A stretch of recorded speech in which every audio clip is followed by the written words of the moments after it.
Drives one in the air. Deep right field. It's got a chance. Grand slam. Way back it might be. It could be. Cubs win. Cubs win. Cubs win. Holy cow.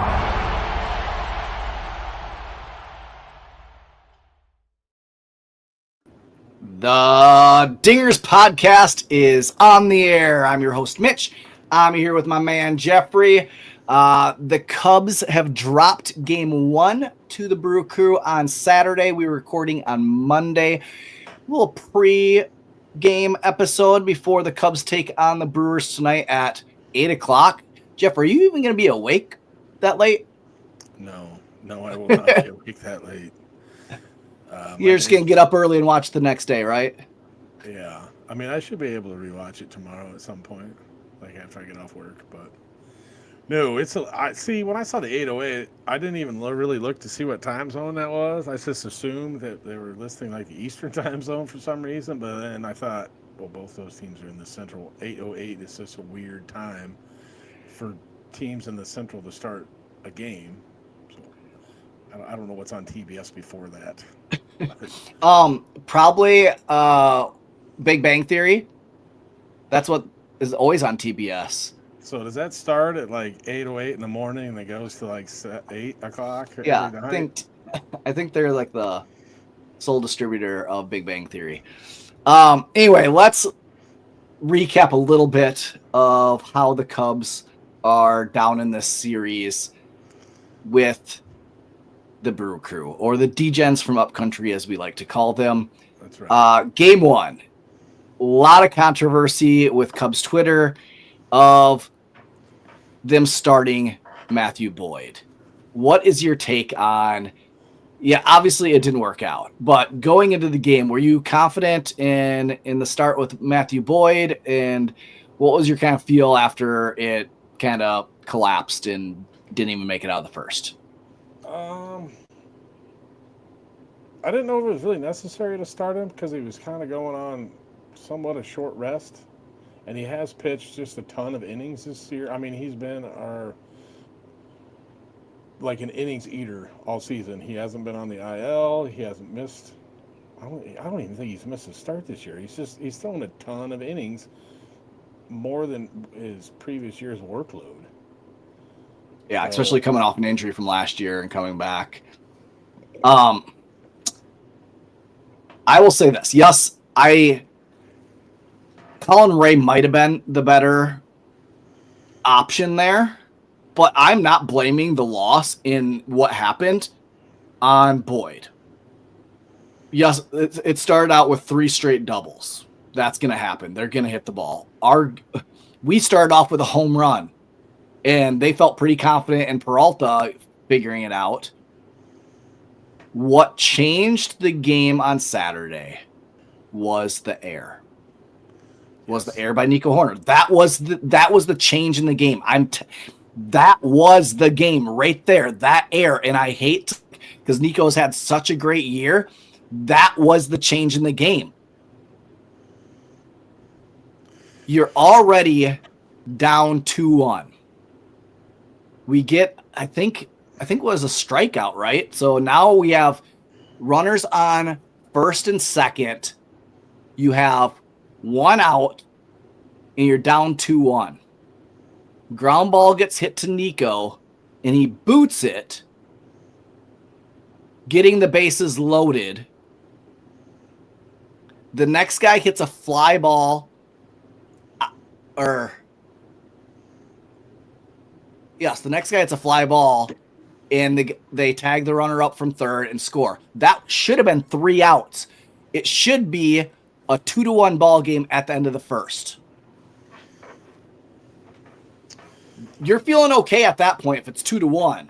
Instead, it's 1 out. He hits a sac fly, drives in the run, and then they get another base hit. We bring in Soroka, and he gives up a couple more, and that's 6-1. And then it's a different ball game, right? From 2-1 to 6-1, you feel different as a fan. You feel different as a player. You're like, all right, we're still in this. But like, not at 6-1. And I'll tell you what, for Soroka to come in that kind of a situation, that's kind of high pressure that early in the game. And I he's wouldn't have gone to Soroka. I don't trust Soroka.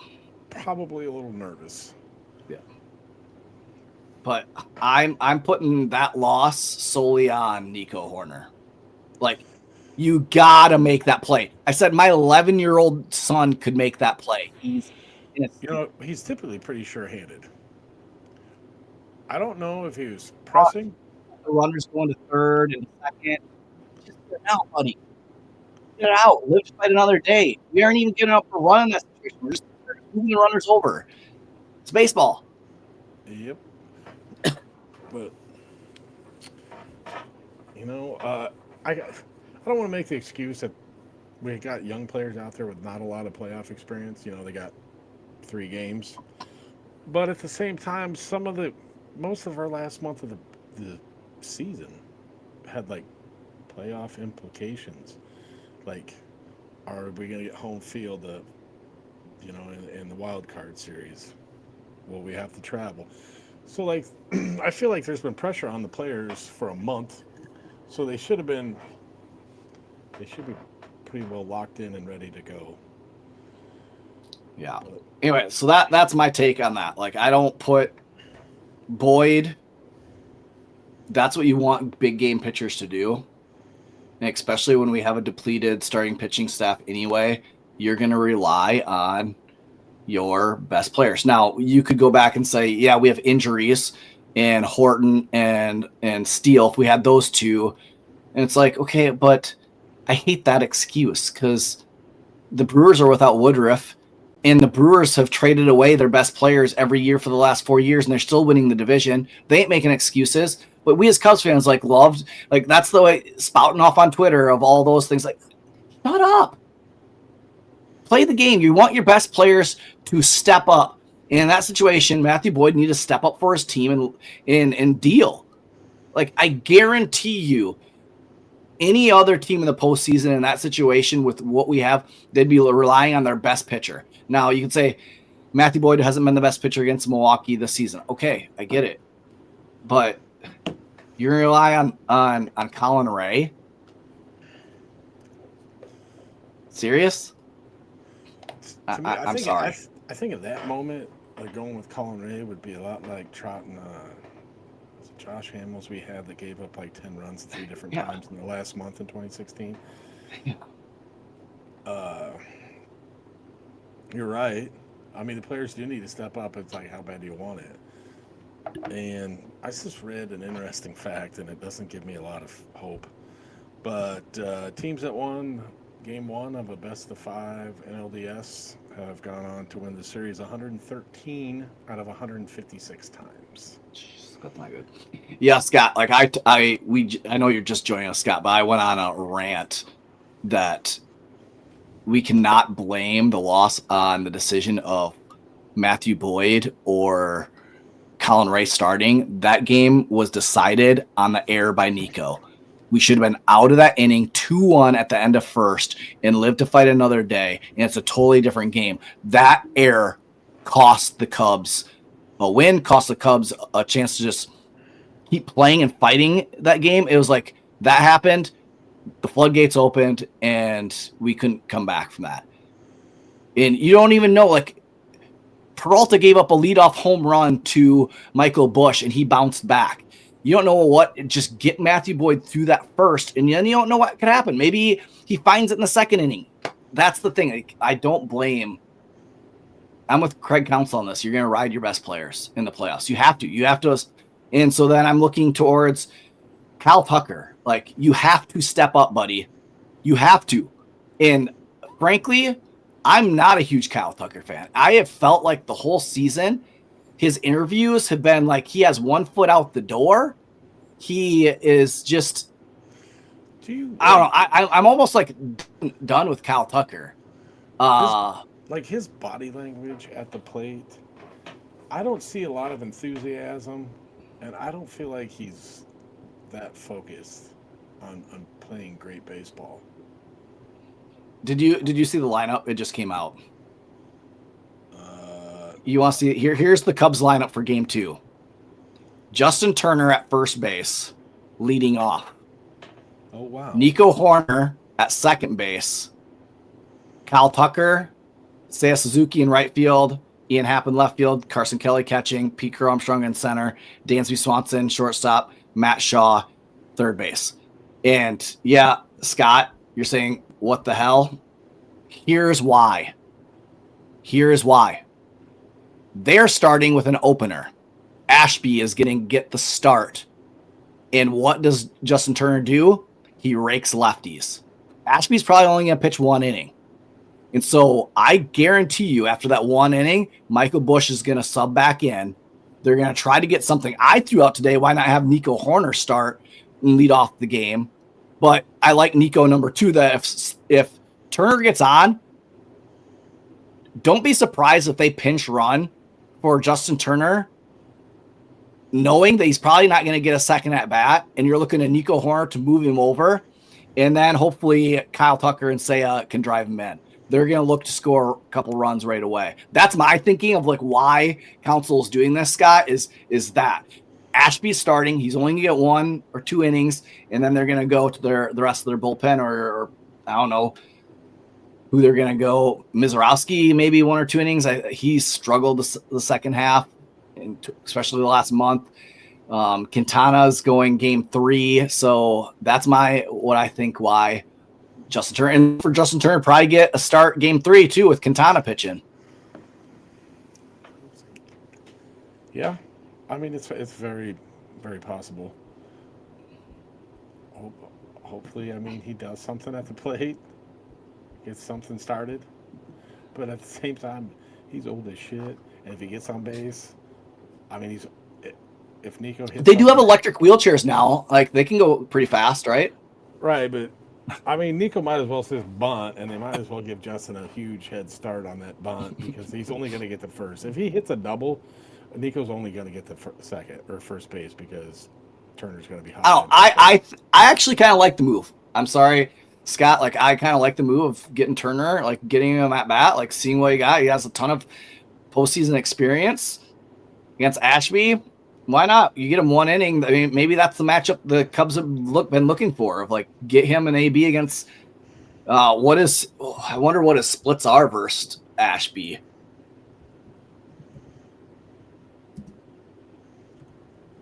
I'm gonna look that up quick.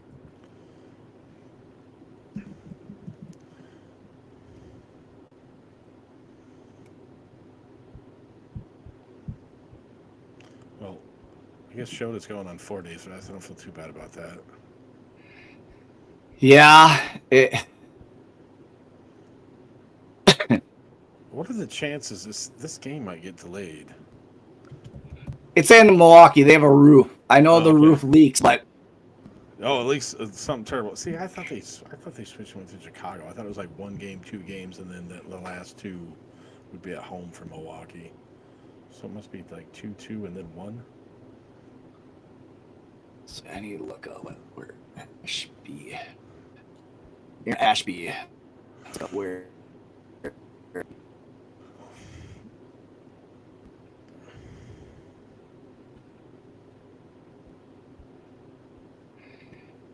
Turner in 3 at bats has 0 hits for Ashby, and Happ is 3.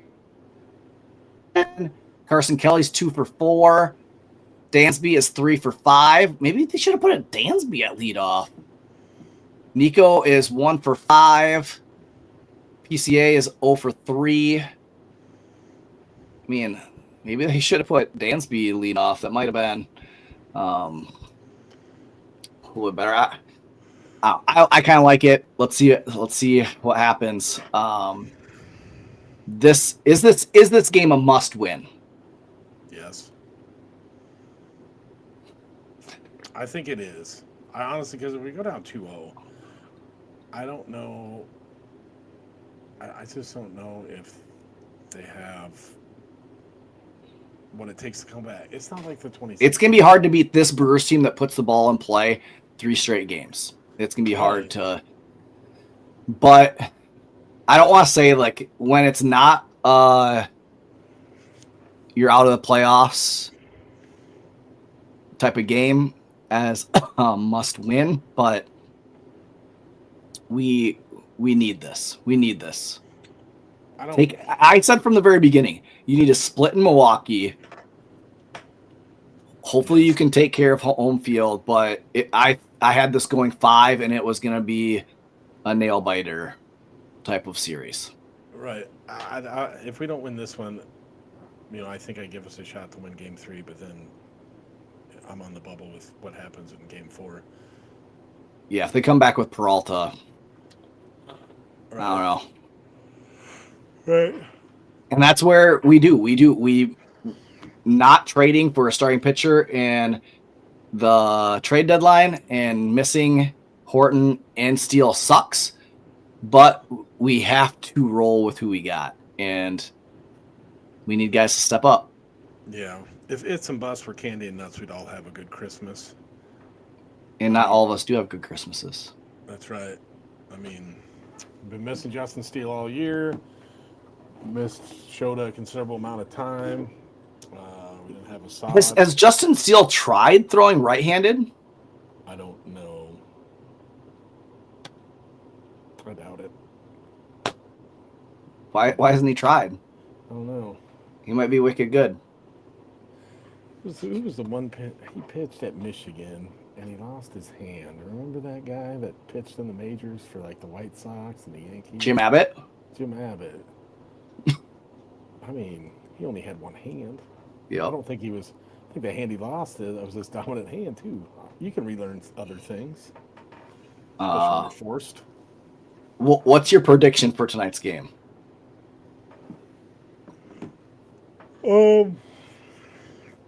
It's gonna be a one-run game. Something 3-2, 4-3, something like that. I think this is going to be a 7-6 game. Yeah, still one run. I think it's going to be a little bit more scoring in this game. I think we're going to maybe push a run across early. Brewers are going to jump back and get it's going to be 3-1. One of our guys is going to hit a big home run that gets us tied up. And then it's going to be coming down to the end of who's going to get the big hits and on the bullpen. So that's how I kind of see it. We need our guys to be guys. And I know I was talking a little bit about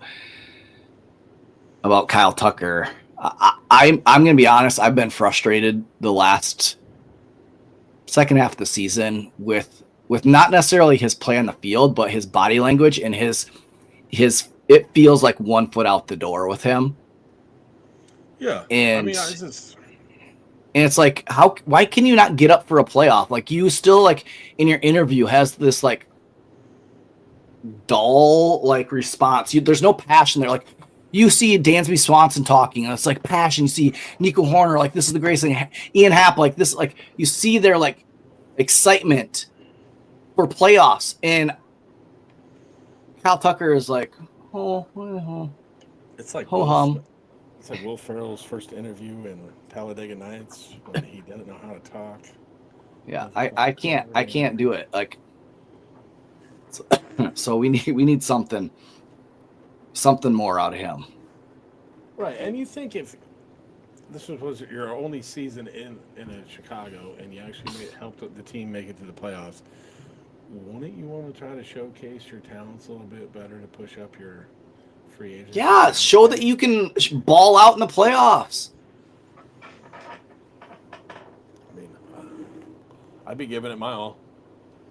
I'm not saying that he's not giving it his all, but I don't think his heart is not in it. No, and he doesn't have a lot of skin in the game. He's not under the team control for a while. This is it.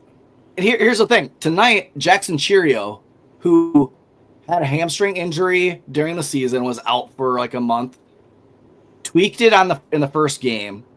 He's leading off tonight. He's going to play. And I saw him running yesterday. There was a video of it, and you could tell he's not 100%. But he's gone. He's their best player. If that was Kyle Tucker, he would not be playing this game. Right. He wouldn't. I can't believe how long was he hampered by a calf injury? A month? Yeah. And Kevin and I were talking about one morning at the gym when we were, doing the stretching after we do our 2 minutes of cardio. He's like, "Yeah, apparently it's got to be pretty." Kevin said, "He goes, apparently it's got to be pretty severe if he can't run." And he goes, "I don't know what the guy's problem is." Oh. But Cubs play at 8 o'clock again. 8 o'clock on TBS. So they're going to interrupt Big Bang Theory for A baseball game. Baseball game. Have you watched any of the other playoff games? I watched a little bit of a Boston and Yankees game last week, but I can't. You know what? Saturday was a big day for sports on TV. There were a lot of great college football games, and it was really hard. After this second inning, I kind of quit watching the Cubs game because it was disheartening. But it's really hard for me to watch that when there's so many other great college football games going on right now. I mean, I've been watching. I watched the Yankees, Blue Jays. Excuse me. I've been fighting a cold. Oh man, I've been fighting a cold for like the last 2 weeks, just all up in my throat. So I'm sorry, I sound weird. But the Phillies, Dodgers, fun series. There's just some great baseball in this playoffs. It's been a lot of fun. I haven't watched any of the Seattle versus. Oh my goodness, who are they playing? Seattle and blanking. Oh my goodness. The Blue Jays? No, the Blue Jays and the Yankees are playing. The Tigers. Sorry. Duh. Oh yeah. I haven't watched that game. That game's usually the late game, so I haven't been able to tune into that one. But it's been some good baseball, so it's fun to watch. Baseball, even though a lot of the games have been late, we're gonna end this by doing something fun. I want you to name your most random Chicago Cubs player. Sam Flood. Sam Fold. Sam Fold. I'm waiting for Scott to say his most random Cubs baseball player. Let's hear it. Let's hear it, Scott. Because I don't want him to take mine. Felix PA. Okay. Yep. I'm going to go with Hector Villanueva. Do you even remember him? He was No, but I remember Emilio Bonifacio. There you go. Hector Villanueva was a 90s, late 80s, maybe. Yeah. I can hear Harry Carey pronouncing his name. Yeah. Yeah. Just butchering it.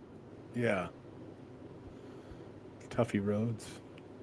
Oh, Tuffy, why are you Tuffy Rhodes? Tuffy Rhodes was I named one of we had baby puppies born right around opening day when Tuffy Rhodes hit 3 home runs, and I named one of the dogs Tuffy. And you should name another one Scruffy. Because that's what he was the rest of the season. He was horrible. But he had that one good game against the Mets, so there's that. Yeah. Do you remember Doug DeCenzo? Yes. And It's a good 80s. Daniel Descalso. Yes, that was the Paul Bacco. Do you remember him? Catcher? Yeah.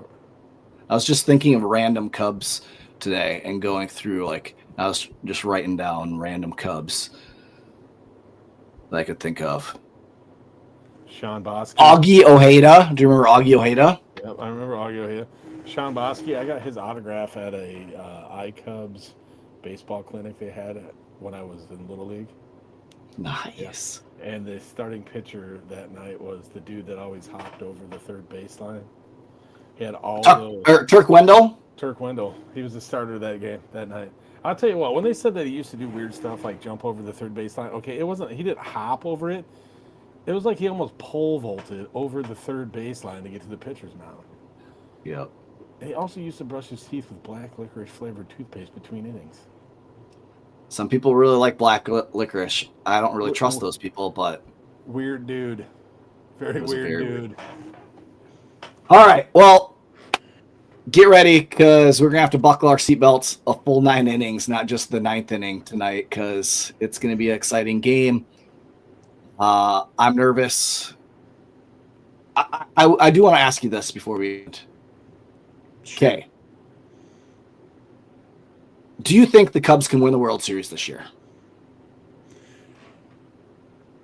I want it to happen.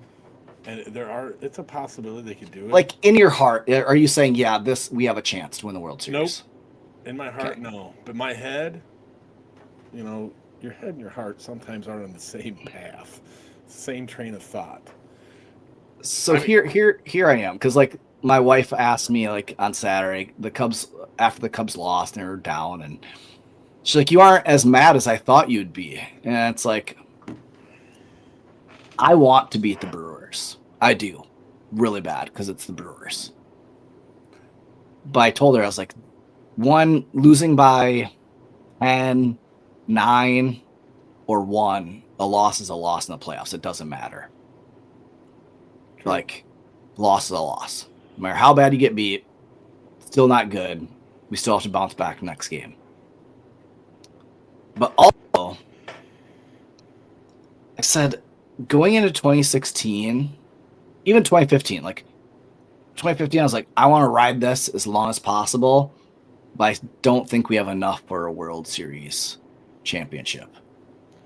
2016, you were like fully like, we have a good bullpen.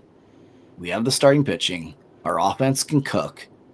We have enough to win the World Series. We do. Yeah. And so we went out like and got one of the best closers at the trade deadline. So like this year, you're going into it and you know the Cubs' weaknesses. You're like, the Dodgers are a better team. The Phillies are a better team. The Blue Jays are a better team. Like, you have these teams that I would say the Tigers, they don't have a better team. They have some good starting pitching, but their offense is pretty weak. But my head is telling me that I want the Cubs to win the World Series, and I do. But my heart is still like, I don't think we have enough. And so it's hard for me. Like if they had Justin Steele and Cade Horton, and they had one bullpen arm that you could like lock down and totally different mindset. I'd be going into it. Our offense can turn it on. Yep. But like we need Chris Bryant game 5 home run moment to like get us sparked. Just kind of like Seiya's home run game 1 after we were going 4 or 5 innings without a run, and then he hits a home run that kind of like lets us go. We need one of those. We need a big inning, getting 3 to 4 runs in 1 inning early tonight to get us jump started. So that's all. Thanks for listening. Go Cubs. Hopefully we can chat again, and the Cubs are up in the series and getting ready to take the Brewers out of the playoffs, just like they've always had. And every time they make the playoffs, that they take an exit. So go Cubs, and let's take the W tonight. Go Cubs, go. Hey, Scott C. from Iowa mentioned Terrio as a random Cub. Ooh, yeah, that's a good one. All I got to say is what a puke. He won 2 World Series rings with 2 different franchises on the bench. Yep, he's a horrible person. That's my hot take. Thanks for listening.